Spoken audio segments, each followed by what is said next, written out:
আসসালামু আলাইকুম। আইএমএন ইনস্টিটিউটে সকলকে স্বাগতম। আজকে আমরা দেখব মাইক্রোসফট অফিস ওয়ার্ডের লেকচার 2 তে ফন্ট ফরম্যাটিং নিয়ে আলোচনা করব। ফন্ট ফরম্যাটিং এ আমরা কি বিষয় নিয়ে আলোচনা করব তার একটি আউটলাইন এখানে দেওয়া হলো। বেসিক্স টেক্সট ডিজাইন, এটার আন্ডারে থাকবে font, font size, font colour, increase font size, decrease font size, text highlight colour এবং বেসিক্স টেক্সট ইফেক্টস কিছু দেখব, যেটা হচ্ছে কিভাবে ফন্টকে আমরা বোল্ড করব, ইটালিক করব, underline, strike through, subscript, superscript, এই বিষয়গুলো আমরা বিস্তারিত দেখব। তৃতীয় পার্টে আমরা যেটা দেখব অ্যাডভান্স টেক্সট এফেক্টস, এখানে দেখব টেক্সট এফেক্টস এবং টাইপোগ্রাফি, এই বিষয়ে আমরা একটু দেখব। 4 নম্বর পার্টে আমরা যেটা দেখব change case, clear all formatting এবং ফাইনালি আমরা একটা প্র্যাকটিক্যাল প্রজেক্ট করব। আমরা উপরের যে 4টি অংশে যা যা শিখব সেই বিষয়গুলো বাস্তবে কিভাবে ব্যবহার করা হয় সেটার একটা প্র্যাকটিক্যাল প্রজেক্ট দেখব। চলুন শুরু করা যাক। প্রথমে আমি চলে যাচ্ছি মাইক্রোসফট অফিস ওয়ার্ড ডকুমেন্টে।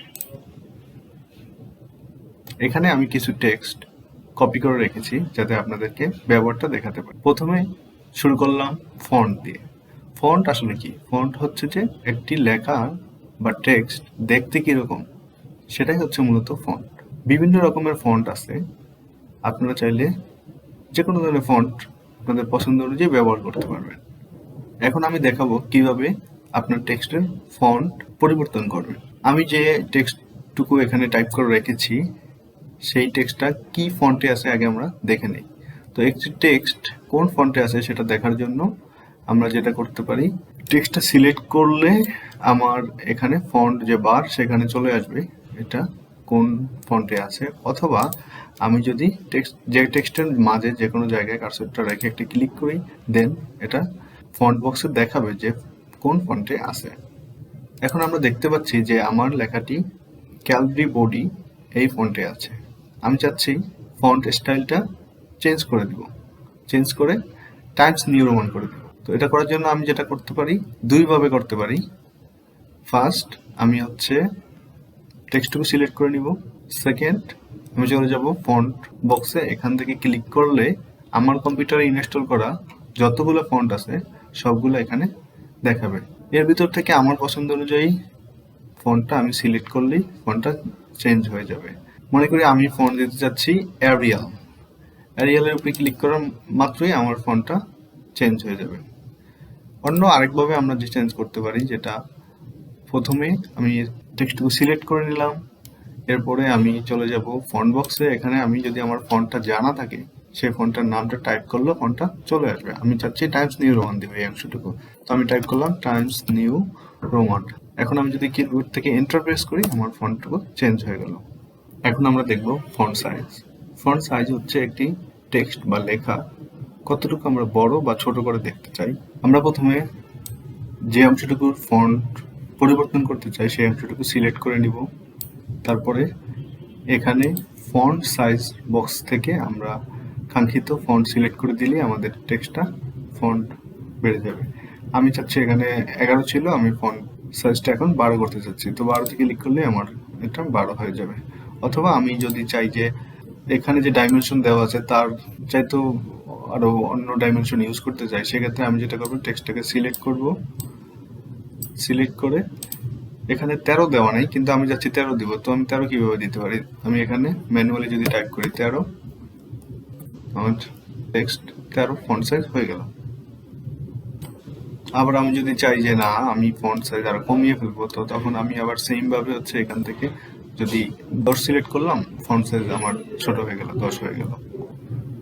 আমরা চাইলে অন্যভাবেও ফন্টের সাইজ ইনক্রিজ এবং ডিক্রিজ করতে পারি। সেটার জন্য আমাদের এখানে দুইটা মেনু দেওয়া আছে। প্রথমটি হচ্ছে ইনক্রিজ ফন্ট সাইজ, পরেরটি হচ্ছে ডিক্রিজ ফন্ট সাইজ। এই দুটোর মাধ্যমে কিভাবে ফন্ট সাইজ ইনক্রিজ এবং ডিক্রিজ করে সেটা আমি দেখাচ্ছি। আমি লেখাটা সিলেক্ট করে নিলাম, এখন আমি চাচ্ছি যে ফন্ট সাইজ বাড়াবো। তো আগে আমরা যেটা করেছিলাম যে এখানে ম্যানুয়ালি টাইপ করে বা সিলেক্ট করে ফন্ট সাইজ বাড়িয়েছিলাম। এখন যেটা করবো, আমি বড় যেই অংশটুকু এটা হচ্ছে ফন্ট সাইজ, এটার উপর আমি যদি ক্লিক করি তখন এটা আমার অটোমেটিক বাড়তে থাকবে। সেম ভাবে যদি আমি চাই যে আর একটু ছোট করবো, তখন আমি ছোট যেটা that means decrease font size, এটাতে ক্লিক করার সাথে সাথে আমার ফন্ট সাইজটা ছোট হতে থাকবে। আমরা চাইলে ফন্টের কালারও চেঞ্জ করতে পারি। ফন্টের কালার চেঞ্জ করার জন্য আমাদের প্রথমে টেক্সটটা সিলেক্ট করে নিতে হবে, যেটুকু অংশ আমি কালার করতে চাই। আমার সিলেক্ট করা লেখাটি আছে কালো কালারে, এখন আমি চাচ্ছি যে এটা হচ্ছে লাল কালার বা অন্য যে কোনো কালার আমার পছন্দ মতো দিব। আমি এটা করার জন্য এখানে আমার ফন্ট কালার যেটা বার আছে এখানে ক্লিক করলে অ্যাভেলেবেল কালারগুলো আমাকে দেখাবে। আমি এখানে যে কালারগুলো দেওয়া আছে সেগুলোও দিতে পারি, আবার চাইলে আমার কাস্টম কালার আমি দিতে পারি। সেটার জন্য আমি মোর কালার্স এটাতে ক্লিক করব। মোর কালার্সে ক্লিক করার পরে এখানে যে বার দেওয়া আছে এই বারগুলো আমরা হচ্ছে বাড়িয়ে কমিয়ে এভাবে আমার কাঙ্ক্ষিত কালারটি সিলেক্ট করে আমি ওকে ক্লিক করলেই আমার ফন্টের কালারটা চেঞ্জ হয়ে গেল। এবার আমরা দেখব টেক্সট কিভাবে হাইলাইট করতে পারি। অনেক সময় কোনো গুরুত্ব বোঝানোর জন্য আমরা হচ্ছে টেক্সটকে হাইলাইট করে থাকি। আমি যেই টেক্সটটাকে হাইলাইট করতে চাচ্ছি প্রথমে আমার সেই টেক্সটটুকু সিলেক্ট করে নিলাম। এরপরে আমার এখানে একটি বার আছে টেক্সট হাইলাইট কালার, এখানে যদি আমি ক্লিক করি অনেকগুলো কালার দেখতে পাবো। এখান থেকে আমার পছন্দ অনুযায়ী যে কোনো কালারটা দিয়ে আমি হাইলাইট করতে পারি। সাপোজ আমি এই কালারটা দিচ্ছি এবং আমার লেখাটা হাইলাইট হয়ে গেল। আমাদের প্রথম অংশ কমপ্লিট হয়ে গেল। পরের অংশে আমরা দেখব বেসিক টেক্সট ইফেক্টস, যেটার ভিতরে আমরা দেখব কিভাবে একটা ফন্টকে আমরা বোল্ড, ইটালিক, আন্ডারলাইন করতে পারি। সাথে আমরা দেখব স্ট্রাইক থ্রো, সাবস্ক্রিপ্ট এবং সুপারস্ক্রিপ্ট কিভাবে ব্যবহার করা যায়। এখন আমরা দেখব কিভাবে একটা লেখাকে আমরা বোল্ড করতে পারি। সাধারণত কোনো গুরুত্বপূর্ণ বিষয় আমরা বোল্ড করে দেখাই। তো বোল্ড করার জন্য আমাকে যেটা করতে হবে, প্রথমে লেখাটা সিলেক্ট করতে হবে, তারপরে এখানে যে বোল্ড অপশন অথবা কন্ট্রোল বি শর্টকাট আমরা ইউজ করতে পারি। আমরা শুরুর দিকে ম্যানুয়ালি সব করব এবং যখন আমরা একটু এক্সপার্ট হব তখন আস্তে আস্তে আমরা শর্টকাটগুলো ইউজ করব। তো আমি এখান থেকে এই যে বি এই বাটনে যদি ক্লিক করি সাথে সাথে আমার লেখাটা বোল্ড হয়ে গেল। আবার যদি কোনো লেখাকে আমরা ইটালিক করতে চাই, ইটালিক করার জন্য আমি প্রথমে লেখাটাকে সিলেক্ট করতে পারি। সিলেক্ট করে আমি এখানে যে আই বাটন ক্লিক করার সাথে সাথে আমার লেখাটা ইটালিক হয়ে যাবে। সেম ভাবে আমরা যদি কোনো লেখাকে আন্ডারলাইন করতে চাই, প্রথমে আমার লেখাটাকে সিলেক্ট করে নিতে হবে, তারপরে এখানে আন্ডারলাইন যে বক্স আছে আন্ডারলাইন বক্সে যদি ক্লিক করি আমার লেখাটা আন্ডারলাইন হয়ে গেল। এবার আমরা দেখব স্ট্রাইক থ্রু। স্ট্রাইক থ্রুর মাধ্যমে যেটা করা হয় যে কোনো লেখাকে আমরা যদি চাচ্ছি যে আমরা কেটে দিব, যেটা আমরা ম্যানুয়ালি করি যে মাঝখানে একটা দাগ টেনে আমরা লেখাটা কেটে দিই, সেম আমরা হচ্ছে যদি চাই যে আমরা কোনো লেখা এভাবে কেটে দিব কোনো প্রয়োজনীয় কাজে, তখন আমরা স্ট্রাইক থ্রু অপশনটা ইউজ করতে পারি। প্রথমে আমি লেখাটাকে সিলেক্ট করে নিব, এরপরে এখানে একটা ABC যে লেখার ঘরটা আছে এখানে যদি ক্লিক করি আমার লেখাগুলো এই যে মাঝখানে কেটে গেল। এটাই হচ্ছে স্ট্রাইক থ্রু। এবার আমরা দেখব সুপারস্ক্রিপ্ট এন্ড সাবস্ক্রিপ্ট, দুটি গুরুত্বপূর্ণ বিষয়। যখন কোনো সংখ্যার বা কোনো বর্ণের নিচে আমরা কোনো আরেকটি বর্ণ বা আরেকটি সংখ্যা দেই, সেটা দেওয়ার জন্য আমরা সাবস্ক্রিপ্ট ইউজ করে থাকি। এবং সেম ভাবে যদি আমরা কোনো লেটার বা বর্ণের উপরে যদি আরেকটা লেটার বা বর্ণ ইউজ করতে চাই, সেক্ষেত্রে আমরা সুপারস্ক্রিপ্ট ইউজ করে থাকি। বিশেষ করে আমরা যদি কোনো কেমিক্যাল এর সংকেত লিখি তখন আমরা সাবস্ক্রিপ্ট ইউজ করি। আর যখন আমরা ম্যাথমেটিক্যাল কোনো কাজ করি সেক্ষেত্রে আমরা প্রায় হচ্ছে যে সুপারস্ক্রিপ্টটা ইউজ করে থাকি। যেমন হচ্ছে যদি আমরা কোনো বর্গমূল করি, কোনো কিউব করি, এরকম। এছাড়াও হচ্ছে যে যারা স্কলার আছে তারা হচ্ছে লেখার সময় বিভিন্ন নোট বা আর্টিকেলে হচ্ছে এই সুপারস্ক্রিপ্ট সাবস্ক্রিপ্টটা ব্যবহার করে থাকে, যেটা আমরা টেক্সটও ব্যবহার করতে পারি। এখন আমরা প্র্যাকটিক্যালি দেখবো। আমি এখানে দুটো সংকেত লিখে রেখেছি, একটা হচ্ছে নাইট্রোজেনের সংকেত N2 আর একটা হচ্ছে কার্বন ডাই অক্সাইডের সংকেত CO2। কিন্তু আমি এখানে যেভাবে লিখেছি এটা আসলে এভাবে লেখা হয় না। নাইট্রোজেনটা সাধারণত লিখতে হলে আমাদের সাবস্ক্রিপ্ট ইউজ করতে হয়। তো সাবস্ক্রিপ্ট কিভাবে ইউজ করে আমরা নাইট্রোজেন লিখতে পারি, এখানে আমি N লিখলাম, দেন হচ্ছে যে 2 লেখাটা এটা একটু নিচের দিকে হবে। তো আমি নিচের দিকে লেখার জন্য আমি এখানে সাবস্ক্রিপ্ট এই যে ছোট X যেটা এটার উপরে আমি ক্লিক করলাম এবং আমি যদি 2 লিখি এখন কিন্তু আমার এটা সাবস্ক্রিপ্ট হয়ে গেল। সেম ভাবে যদি কার্বন ডাই অক্সাইড আমরা যদি লিখি CO এবং সাবস্ক্রিপ্ট এখান থেকে ক্লিক করে যদি 2 লিখি কার্বন ডাই অক্সাইড হয়ে গেল। এবার দেখবো সুপারস্ক্রিপ্টটা কিভাবে ব্যবহার করা হয়। আমরা চাচ্ছি যে 2 এর উপরে 2 এর স্কোয়ার করব, যেটার জন্য আমি করতে পারি 2 তারপরে আমি এখান থেকে বড় এক্স যে বারটা সেটা হচ্ছে যে সুপারস্ক্রিপ্ট, এটাতে ক্লিক করে যদি আবার 2 লিখি, এখন আমার এটা স্কোয়ার হয়ে গেল। সেম ভাবে আমি যদি 5-এর হচ্ছে ঘন করতে চাই, 5 লিখবো, সাথে সুপারস্ক্রিপ্ট এবং হচ্ছে 3 দিলাম, এখন আমার এটা 5-এর কিউব হয়ে গেল। আবার আমরা যে কোনো নর্মাল লেখাকেও এই সুপারস্ক্রিপ্ট বা সাবস্ক্রিপ্ট ব্যবহার করতে পারি। সেটার জন্য আমার প্রথমে লেখাটিকে আমি সিলেক্ট করলাম, সেম ভাবে আমি সাবস্ক্রিপ্ট যদি একটু ছোট করে নিচের দিকে লিখতে চাই, সাবস্ক্রিপ্ট ক্লিক করলাম, এবং যদি আমি একটু বড় করে মানে উপরের দিকে লিখতে চাই, সেক্ষেত্রে এটা আমি সুপারস্ক্রিপ্ট ব্যবহার করলাম। পার্ট 2 এ আমাদের বেসিক টেক্সট ইফেক্ট এখানে কমপ্লিট হলো। পরবর্তীতে আমরা এখন দেখব অ্যাডভান্স টেক্সট ইফেক্টস। এটার আন্ডারে টেক্সট ইফেক্টস এবং টাইপোগ্রাফিতে কিভাবে এই ইফেক্টগুলো কাজে লাগানো যায় বা কিভাবে করা হয়, এটা আমরা এখন দেখব। মাইক্রোসফট অফিস ওয়ার্ডের ক্ষেত্রে টাইপোগ্রাফিটা অনেক গুরুত্বপূর্ণ বিষয়। এটার মাধ্যমে আমরা লেখাকে বিভিন্ন 3D স্টাইল এবং হচ্ছে বিভিন্ন স্টাইলিশ লুকে ডিজাইন করতে পারি।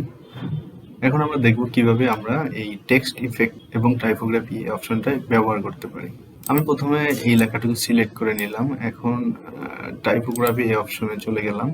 এবার আমি এখানে বিভিন্ন 3D ডিজাইন বা ইফেক্ট দেওয়া আছে, কার্সর রাখলে আমি হচ্ছে লেখাটা পরিবর্তন হচ্ছে আমরা দেখতে পাচ্ছি। তো আমরা হচ্ছে যে কোনো স্টাইল বা যে কোনোটা আমার পছন্দ অনুযায়ী আমি সিলেক্ট করলেই হচ্ছে চেঞ্জ হয়ে যাবে। আমি এখানে এটা যদি রাখতে চাই, ক্লিক করলাম, দেন লেখাটা আমার চেঞ্জ হয়ে গেল। টেক্সট ইফেক্টস এর মধ্যে আমরা 4টা বিষয় এখানে গুরুত্বপূর্ণ, যেটা হচ্ছে আউটলাইন, শ্যাডো, রিফ্লেকশন গুলো। এই 4টা কিভাবে কাজ করে আমি দেখাচ্ছি। আউটলাইনে আমি একটা লেখা সিলেক্ট করে যদি আউটলাইন করি তাহলে কি হয় দেখুন। আউটলাইন অপশন থেকে আমি একটি কালার পছন্দ করলাম, আমার লেখাটা এরকম হয়ে গেল। এবার যদি আমরা শ্যাডো ইফেক্ট দিতে চাই, শ্যাডো কিভাবে দিতে পারি, আমি লেখাটা সিলেক্ট করে যদি শ্যাডো ইফেক্টটা দিই, তখন কি হয় দেখি, যে লেখাটার একটু শ্যাডো চলে আসবে। তো এটা হয়ে গেল। রিফ্লেকশনের মাধ্যমে কিভাবে একটি টেক্সটকে ডিজাইন করতে পারি সেটা আমরা দেখবো এখন।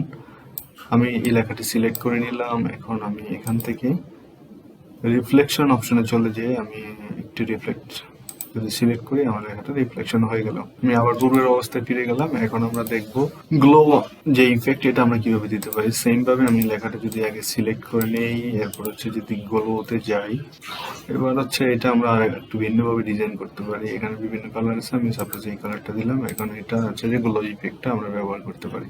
তো আপনারা এটা একটু মানে নিজে যদি আরো ঘাটাঘাটি করেন তখন আরো বিস্তারিত দেখতে পাবেন। একদম সিম্পল, জাস্ট হচ্ছে যে বিভিন্ন লুকে আমরা হচ্ছে যে লেখাটাকে ডিজাইন করতে পারি। আমাদের এই অংশটা কমপ্লিট হয়ে গেল। এবার আমরা দেখবো চেঞ্জ কেস এবং হচ্ছে ক্লিয়ার অল ফরম্যাটিং, এই অপশন দুটো কি একটু দেখবো। আমাদের এখানে একটা অপশন আছে যেটা হচ্ছে চেঞ্জ কেস, যেটার মানে হচ্ছে যে আমরা যখন টাইপ করি, আমরা হচ্ছে যে all capital letter, all small letter, অথবা হচ্ছে সেন্টেন্স কেস, এরকম বিভিন্ন অপশন আমাদের। যেমন এই লেখাটা এখানে সবগুলো হচ্ছে ক্যাপিটাল লেটারে লেখা আছে, তো এটা আসলে প্রফেশনাল কোনো না। চেঞ্জ কেস কিভাবে কাজ করে এটা দেখার জন্য আমি প্রথমে একটি লেখাকে সিলেক্ট করে নিলাম, তারপরে হচ্ছে ডাবল এ যে অপশনটা আছে এখানে, এটাই হচ্ছে চেঞ্জ কেস। এখানে যদি ক্লিক করি এটার অনেকগুলো সাবমেনু পাবো। যেটা প্রথমে দেওয়া আছে সেন্টেন্স কেস। সেন্টেন্স কেস মানে হচ্ছে যে আমরা একটা সেন্টেন্স যেভাবে লিখি, যে প্রথম ওয়ার্ডটা বড় হাতে থাকবে, তারপরে ছোট হাতের, এরকম করে আমরা যদি লিখি এটা সেন্টেন্স কেস। তারপর হচ্ছে যদি লোয়ার কেস আমরা সিলেক্ট করি, লোয়ার কেস সিলেক্ট করে যেটা আমাদের হবে যে সবগুলো লেখাই হচ্ছে স্মল লেটারে হয়ে যাবে। এরপরে আছে আপার কেসে ক্লিক করলে সবগুলো লেটার আপার কেসে হয়ে যাবে, এবং আমরা যদি চাই যে প্রতিটা ওয়ার্ডের প্রথম অক্ষরটা বড় হাতে থাকবে, সেটা হচ্ছে ক্যাপিটালাইজ ইচ ওয়ার্ড। এবং ফাইনালি দেওয়া আছে টগল কেস। আমরা দেখি প্রতিটা চেঞ্জ করে কি হয়। সেন্টেন্স কেস যদি করতে চাই, আমি সেন্টেন্স কেসে যখন ক্লিক করবো, এটা অলরেডি সেন্টেন্স কেসে আছে, এই জন্য এটা কোনো চেঞ্জ হয় নাই। নেক্সট আমি যদি যাই যে লোয়ার কেস, এখন দেখা যাচ্ছে যে সব আমার হচ্ছে যে ছোট হাতের হয়ে গেল। এবার যদি আমি চাই যে না আমি আপার কেস করবো, তখন আমার আপার কেস সিলেক্ট করলে আমার সবগুলো লেখা এখন আপার কেস হয়ে গেল। এরপরে যদি আমি চাই যে আমি ক্যাপিটালাইজ ইচ ওয়ার্ড করবো, তার মানে আমার এখন প্রতিটা ওয়ার্ডের ফার্স্ট লেটারটা আমার ক্যাপিটাল হয়ে গেল। এরপরে আমি আরেকটা যে ফাইনালে দেওয়া আছে টগল কেস, এটা যদি ক্লিক করি, এখন লেখাটা হচ্ছে আমার এইভাবে প্রতিটা টগল কেস মানে হচ্ছে যে প্রতিটা ওয়ার্ডের ফার্স্ট লেটার যেটা, সেটা হচ্ছে স্মল লেটার থাকবে, এটাই হচ্ছে টগল কেস। এবার আমরা দেখবো যে ক্লিয়ার অল ফরম্যাটিং এই অপশনটা কিভাবে কাজ করে। এই যে এখানে একটা দেওয়া আছে ক্লিয়ার অল ফরম্যাটিং, এটার মাধ্যমে হচ্ছে আমরা একটা কোনো যে ফরম্যাটিং করলাম, যখন কোনো চেঞ্জ করলাম, আমরা এখন চাচ্ছি যে ওই চেঞ্জটা বাদ দিয়ে আবার পূর্বের অবস্থায় ফিরে যেতে। তো সেটার জন্য আমি এখানে যেটা করলাম যে প্রথমে এই টেক্সটটা আমি সিলেক্ট করলাম, যেটা একটু আগে আমরা কাজ করেছিলাম। এখন আমি যদি এখান থেকে ক্লিয়ার অল ফরম্যাটিং অপশনটা ক্লিক করি, আমার হচ্ছে যে ফরম্যাটিং যেটা আমরা করেছিলাম সেটা বাদ হয়ে পূর্বের অবস্থায় ফিরে গেল। এই ছিল মূলত হচ্ছে ক্লিয়ার অল ফরম্যাটিং। তার মানে হচ্ছে ক্লিয়ার অল ফরম্যাটিং এর মাধ্যমে আমরা যে ইফেক্টগুলো এতক্ষণ ব্যবহার করেছিলাম সেই ইফেক্টগুলো আমরা একবারেই চাইলে বাদ দিয়ে দিতে পারি। আমাদের 4 নম্বর পার্ট চেঞ্জ কেস এবং হচ্ছে ক্লিয়ার অল ফরম্যাটিং কমপ্লিট হলো। এবার হচ্ছে যে আমরা উপরের 4টি পার্টে যা যা শিখলাম সেটাই হচ্ছে একটি প্র্যাকটিক্যাল প্রজেক্টের মাধ্যমে দেখব, যাতে করে আমরা রিয়েল লাইফে বা প্রফেশনালি কিভাবে এই ইফেক্টগুলো ব্যবহার করা হয় সেটা আমরা এখান থেকে দেখব। আমি চলে যাচ্ছি প্র্যাকটিস টেক্সট 2-তে, যার মধ্যে কিছু টেক্সট দেওয়া আছে এবং নিচের দিকে আমাদের কিছু ইনস্ট্রাকশন দেওয়া আছে বা কিছু কাজ কি করতে হবে সেটা বলে দেওয়া আছে। তো আমরা একে একে সবগুলা যা শিখলাম এটা আমরা এখন এখানে অ্যাপ্লাই করে দেখব। টাস্ক 1 এখানে আমাদের বলা হয়েছে যে এই যে লেখাটা যেটা টেক্সটটা দেওয়া আছে এটা হচ্ছে ফন্টটা হবে Times new Roman, font size হবে 12, ফন্ট কালার হবে ব্ল্যাক এবং হচ্ছে টেক্সট হাইলাইট কালার যেটা সেটা হচ্ছে বলা হয়েছে এখানে হেডিং যেটা আছে মানে এই যে অংশটুকু এটার কালারটা হবে ইয়েলো। প্রথমে আমরা দেখে নেই যে আমাদের ফন্ট এবং ফন্ট সাইজ কত দেওয়া আছে। ওয়ার্ডের উপর যদি কার্সরটা ক্লিক করি তখন আমরা দেখতে পাচ্ছি এখানে ফন্ট দেওয়া আছে সিটকা স্মল, কিন্তু আমাদের করতে বলা হয়েছে টাইমস নিউ রোমান। তো আমি এটা কিভাবে করতে পারি, যে এটার জন্য আমি প্রথমে টোটাল লেখাটাকে আমি হচ্ছে সিলেক্ট করলাম যতটুকু আছে আমাদের টেক্সট, এবং এখান থেকে যদি টাইমস নিউ রোমান আমরা সিলেক্ট করি এখন হচ্ছে আমার এটা টাইমস নিউ রোমান হয়ে গেল। এবার ফন্ট সাইজ দেওয়া আছে আমাদের, একটু দেখে নিই। ফন্ট সাইজ দেওয়া আছে 11, কিন্তু আমাদের করতে বলা হয়েছে যে ফন্ট সাইজটা হবে 12। আমরা হচ্ছে যে এই অংশটুকু আবার সিলেক্ট করলাম, সিলেক্ট করে আমি এখান থেকে ফন্ট সাইজে চলে গেলাম, ফন্ট সাইজে যে বাড়া দিলাম, আমাদের ফন্ট সাইজ হয়ে গেল, চেঞ্জ হয়ে গেল। এরপরে আমাদের বলা আছে যে ফন্ট কালারটা ব্ল্যাক করতে। এখানে যে টেক্সটগুলো দেওয়া আছে এখানে একাধিক কালার দেওয়া আছে, কিন্তু আমরা প্রফেশনালি এত মাল্টি কালার ইউজ না করে আমরা চাই যে সবগুলো লেখায় একই রকম হবে। সেজন্য আমি যেটা করতে পারি যে এখন এই সিলেক্টেড যে টেক্সট আছে এইটা কালারটা আমরা এখন কি করব, ব্ল্যাক করব। ব্ল্যাক করার জন্য আমি এখানে যে কালার অপশন আছে ফন্ট কালার, এটাতে ক্লিক করে আমি এখান থেকে ব্ল্যাক কালারটা সিলেক্ট করে দিলেই আমার পুরো লেখাটা ব্ল্যাক হয়ে গেল। এবং এই অংশে যেটা বলা হয়েছিল যে text highlight colour heading yellow, heading যেটা আছে এই যে আমার যে হেডিং যেটা ছিল এটার কালারটাকে আমার ইয়েলো করতে বলা হয়েছে। তো এখান থেকে আমি যদি ইয়েলো করে দিলাম তাহলে আমার হচ্ছে যে টেক্সট হাইলাইটটা হয়ে গেল। আমাদের প্রথম টাস্ক কমপ্লিট। পরবর্তী দ্বিতীয় টাস্কে আমাদের বলা হয়েছে যে আমরা কিভাবে একটা ফন্টের সাইজ ইনক্রিজ এবং ডিক্রিজ করতে পারি। প্যারাগ্রাফ 2 এটাতে ফন্ট সাইজটা দিতে বলা হয়েছে 14। তো প্যারাগ্রাফ 2 কোথায় আছে? প্যারাগ্রাফ 2 এই যে এখানে, এটা সিলেক্ট করলাম। আমরা এখন হচ্ছে এখান থেকে প্যারাগ্রাফের 2 এর সাইজটা ফন্ট সাইজ 14 করে দিলাম, এবং এটা যার মানে হচ্ছে যে ফন্টটা আগে ছিল হচ্ছে 12, এখন হচ্ছে আমরা করে দিলাম 14, তার মানে হচ্ছে এটা ইনক্রিজ হয়ে গেল। এবার আমি যদি ডিক্রিজ করি, ডিক্রিজে বলা হয়েছে যে প্যারাগ্রাফ 3 এটার ফন্ট সাইজটা করতে বলা হচ্ছে 10। তো প্যারাগ্রাফ 3 হচ্ছে এটা, আমি এটা সিলেক্ট করলাম। এখান থেকে যদি 10 সিলেক্ট করে দিই আমার ফন্টটা ছোট হয়ে গেল, তাহলে ডিক্রিজ ফন্ট হয়ে গেল। Task 2 complete. এবার 3 নম্বর টাস্কে বলা হচ্ছে যে বোল্ড, আন্ডারলাইন এবং ইটালিকের ব্যবহার। অল সাব পয়েন্ট, এই টেক্সটের ভিতরে যতগুলো সাব পয়েন্ট আছে প্রতিটাকে আমাদের বোল্ড করে দেখাতে বলা হয়েছে। এখানে সাব পয়েন্ট আছে কোনগুলো আমরা যদি দেখি, এই যে অনলাইন ভার্সেস রিয়েলিটি, এইটা আমি এই যে এখান থেকে বি কে সিলেক্ট করলে বোল্ড হয়ে গেল। এরপর হচ্ছে ইনক্রিজড ইউজেস, এটা যদি আমি বোল্ড করি বোল্ড হয়ে গেল, এটা সাব পয়েন্ট পেলাম। 3 নম্বর সাব পয়েন্ট আছে সোশ্যাল মিডিয়া ইজ অ্যাডিক্টিং, এটা বোল্ড করে দিলাম। 4 নম্বর আছে ফিয়ার অফ মিসিং আউট, এটা বোল্ড করে দিলাম। এবং ফাইনালি সেলফ ইমেজ ইস্যু, এই অংশটুকু সিলেক্ট করে আমি বোল্ড করে দিলাম। শেষ। এবার হচ্ছে হেডিংকে আমরা আন্ডারলাইন করব এবং প্যারাগ্রাফ 1 কে ইটালিক করব। হেডিং অংশটাকে আমরা আন্ডারলাইন করার জন্য প্রথমে হেডিং অংশটাকে সিলেক্ট করলাম এবং আন্ডারলাইন এই যে অপশন এখানে যদি সিলেক্ট করি আন্ডারলাইন হয়ে গেল। এবং প্যারাগ্রাফ 1 কে আমাদের ইটালিক করতে হবে, প্যারাগ্রাফ 1 সিলেক্ট করলাম, এরপর হচ্ছে যে আই বাটনে ক্লিক করলাম, আমার এই লেখাটা ইটালিক হয়ে গেল। আমাদের টাস্ক 3 কমপ্লিট। টাস্ক 4 এ বলা হয়েছে যে 5 নম্বর প্যারাগ্রাফ যেটা, সেটাতে হচ্ছে স্ট্রাইক থ্রু ইফেক্টটা দিতে। তো 5 নম্বর প্যারাগ্রাফ হচ্ছে কোনটা, আমরা চলে যাই 1 2 3 4 5, এটাতে হচ্ছে স্ট্রাইক থ্রু। আমি লেখাটা সিলেক্ট করলাম, সিলেক্ট করে আমি এখান থেকে যে অপশনটা আমার স্ট্রাইক থ্রু, এটাতে আমি যদি ক্লিক করি স্ট্রাইক থ্রু হয়ে গেল। এরপরে কি বলা হয়েছে, 2 নম্বর প্যারাগ্রাফে সাবস্ক্রিপ্ট এবং 3 নম্বর প্যারাগ্রাফে সুপার স্ক্রিপ্ট ইউজ করতে বলা আছে। 2 নম্বর প্যারাগ্রাফ হচ্ছে 1 2, এটাতে আমার হচ্ছে সাবস্ক্রিপ্ট হচ্ছে এই যে আমি এটা দিলাম, এবং 3 নম্বর প্যারাগ্রাফ আমাদের করতে বলা হয়েছে সুপার স্ক্রিপ্ট।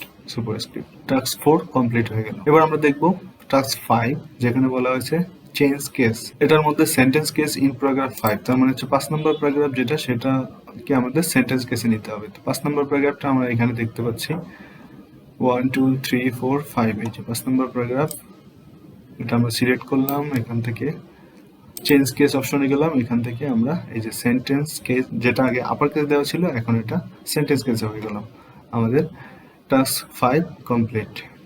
টাস্ক 6-এ আমাদের যেটা বলা হয়েছে যে আউটলাইন, শ্যাডো, রিফ্লেকশন এবং গ্লো, এটার ইফেক্টগুলো দেখাইতে বলা হয়েছে যথাক্রমে 2 3 4 এবং 5 নম্বর প্যারাগ্রাফে। তো আমরা এটা দেখি একটা একটা করে। প্রথমে হচ্ছে 2 নম্বর প্যারাগ্রাফটা আমরা সিলেক্ট করলাম, সিলেক্ট করে আমরা এখান থেকে আউটলাইনে চলে গেলাম। আউটলাইনে যে প্রথমে যে কোনো একটা কালার সিলেক্ট করলাম, এটা আউটলাইন হয়ে গেল। দ্বিতীয় প্যারাগ্রাফটা আমরা সিলেক্ট করলাম এবং এখান থেকে শ্যাডো যদি ইউজ করি, শ্যাডো হয়ে গেল। একটু বড় করে দেখাই। 3 নম্বর প্যারাগ্রাফ সিলেক্ট করলাম, এখান থেকে রিফ্লেকশন হয়ে গেল। 5 নম্বর প্যারাগ্রাফ সিলেক্ট করলাম, এখান থেকে গ্লো, লেখাটা চেঞ্জ হয়ে গেল।